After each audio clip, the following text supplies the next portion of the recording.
Isang magandang araw po. Kamusta po kayo? At narito po tayo sa panibagong topic, Hands That Speak. Alam niyo po, ito po ay galing po doon sa picture, no? Sikat na picture po ng prayer ay yung dalawang kamay na magkasaklob. Ano po? At alam niyo, ito po ay tinatawag na the praying hands of Jesus. Ano po? At buod po sa praying hands of Jesus, sa ating mababasa po, ay marami pang ibig sabihin po ang kamay ng Panginoong Hesus. Ano po? But before that, let us read John 20, verse 19 to 22. Okay po? Ano po ang sabi ng John 20:19? Na magdadapit hapon na ng araw na iyon, na unang araw ng linggo. Habang nakasara ang mga pinto sa kinaroroonan ng mga alagad, dahil sa takot na sa mga Hudyo, dumating si Jesus at tumayo sa gitna at sa kanila sinabi, kapayapaan ang sumainyo. At nang magsabi niya ito, ay kanyang ipinakita sa kanila ang kanyang mga kamay at tagiliran. Kaya't ang mga alagad ay ah, nagalak na makita nila ang Panginoon. So, napakaganda po ng talata, no? Na pinakita ng Diyos ang kanyang kamay. At ang sabi ng Panginoon, naririto ako para sa inyo. At ang sabi ho ng Biblia, sila ay nagalak. Nawa tayo rin po ay magalak because of the hands of Jesus.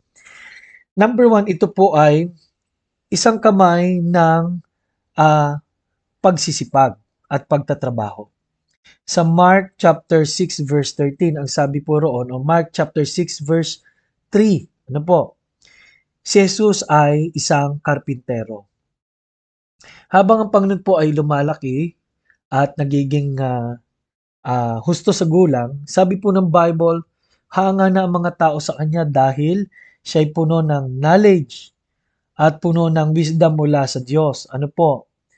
At sabi ay meron siyang pabor na nakuha sa mga tao. Ibig sabihin, iba yung ipinakikilala ng Panginoon. But let us be uh, let us be reminded na ang kamay ng Panginoon ay kamay din ng isang masipag na tao.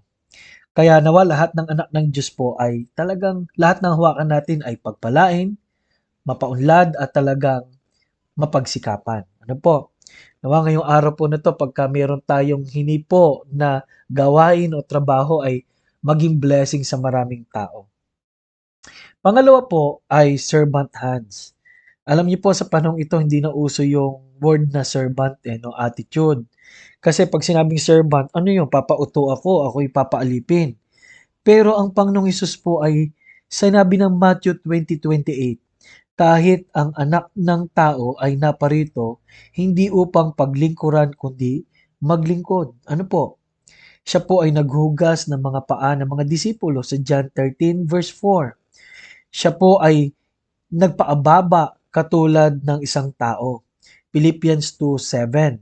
At sabi ron ay inihiwangis ang kanyang mga sarili at ang kanyang mga kakainan katulad sa tao. Ano po? Siya ay nagkatawang tao. Kaya wala po tayong pagmamayabang at attitude of superiority. Wala tayong racist attitude. Ni wala dapat tayong idea na tayo ay mas magaling, mas pinagpapala kaysa sa iba, mas magaling ang ating katuruan sa iba. Ang mangyayari po mga kapatid, hindi na natin sila maaakay. Ano po? Number three, it is tender hands. Ano po? Alam niyo po, bukod sa masipag, pag masipag kasi magaspang no? Pero sa Mark 10:16, sinabi ron na kinuha niya mga bata na may pagmamahal at sila'y pinanalangin at ah, sila po ay binasbasan. Ano po? Siya po ay tender hands. Ano po? Ibig sabihin, caring sa mga kilagayan ng ating mga mahal sa buhay, ng ating pong mga buhay, at ganun din po ng mga tao. This is also healing hands. Blind eyes, nakakita, sick bodies, nagkaroon ng kagalingan, mga paralitiko, nakatayo at nakalakad dahil sa kamay ni Jesus. Supporting hands, ano po? Supporting hands. Sa Matthew 14:31, nang inunat ng Panginoong Hesus ang kanyang mga kamay, ay kinuha niya si Pedro. Ito po ay yung lumubog si Pedro sa dagat.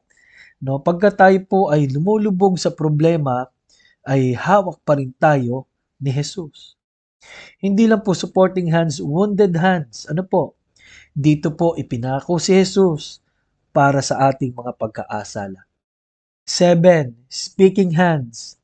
Nawa po naintindihan na natin na ang kamay ng Panginoong Hesus ay kamay ng pag-ibig, ng awa, ng pangangalinga, at ng sakripisyo para sa atin.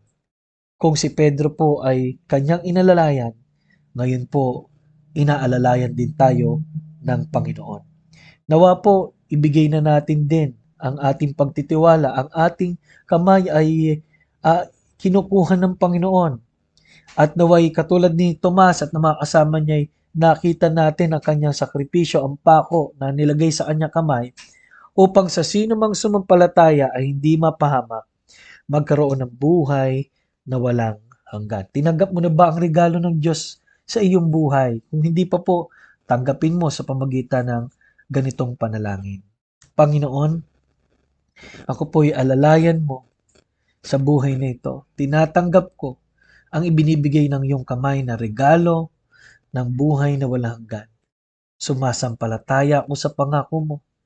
Kayo po nawa ngayon ang kailangan ko sa buhay ko, Panginoon. Patawad po sa aking mga pagkaasala. Ito po ay aking samo at dalangin sa pangalan po ni Jesus. Amen at Amen. Nawa po sa umagang ito nangusap ang Panginoon sa atin. Hands that speak. Maraming salamat po at papuri po lamang ay sa Panginoon.